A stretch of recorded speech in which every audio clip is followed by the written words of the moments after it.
story of Lori Vallow is now transitioning from the headlines and the news to Netflix. She's the mom of the two kids whose remains were later found on her current husband, Chad Daybell's property. Lori Vallow and Chad Daybell are charged with murder and conspiracy to murder in the deaths of J.J. Vallow, Tylee Ryan, and Chad Daybell's late wife, Tammy Daybell. Now, a trial is scheduled for the couple in January, but before that trial happens, folks at home will be able to watch the events leading up to where the case stands now on Netflix. Sins of Our Mother is a three-part documentary series scheduled to air next month. And today I spoke with the director behind the project about what people can expect. How are you, Bubba? I'm not good, Mom. I'm so sorry. Are you sorry for me, or are you sorry for my siblings? Starting next month, a different perspective on the Lori-Vallow case and the events that have unfolded. So Sins of Our Mother is a three-part documentary series on Netflix, and it really chronicles Colby Ryan's journey from finding out that his brother and sister were missing to what ultimately happens to them. Skye Borgman is the director of Sins of Our Mother, scheduled to air on September 14th on Netflix. Belief really will take you to a different place. Skye says the docu-series looks at Lori Vallow through the eyes of Colby.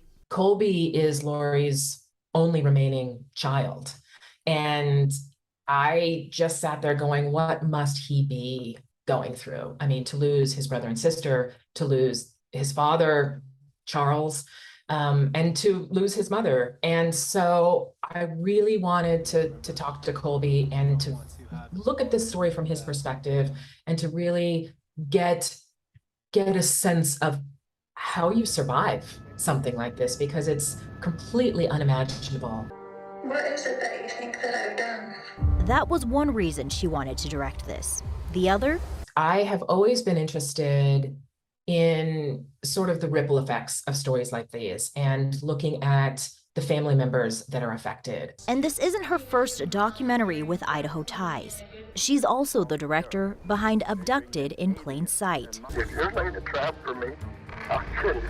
The story of the Idaho teen abducted by her neighbor in the 1970s on two occasions. Abducted in Plain Sight and Sins of Our Mother, they're both family stories, and they both have LDS ripples in them. But Skye says both have substantial differences beyond that. And with Vallow's trial still to come, Skye says that's also impacted this docuseries. That was challenging because our deadline kept pushing, right? We thought this trial was going to happen. We thought maybe we'd have a few more answers. I don't even know if you can have answers in a story like this. I don't know that you can ever answer why Lori did what she did, but we're at least attempting to contextualize it and say these steps led to these events.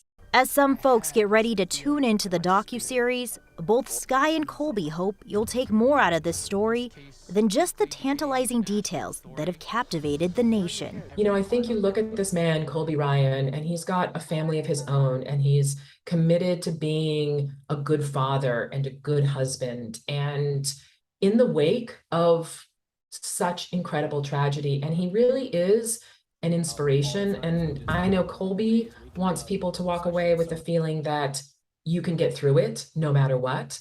And I think that's what I ultimately want, people to kind of be able to look at him and find some hope and find some inspiration that if you're in a situation that feels hopeless, that there is hope. And the director tells me they have been working on this documentary series since 2019. She said a lot of what comes out is from public record, and some of the people you'll hear from you might recognize and some you might not. And since this is a three-part series, I asked her if there are plans for more parts to be released since the trial hasn't happened yet. Skye told me anything is possible. Again, the docuseries airs on September 14th on Netflix, and as I mentioned, the trial is scheduled for January of 2023. Interesting to see it through his perspective, too. Right.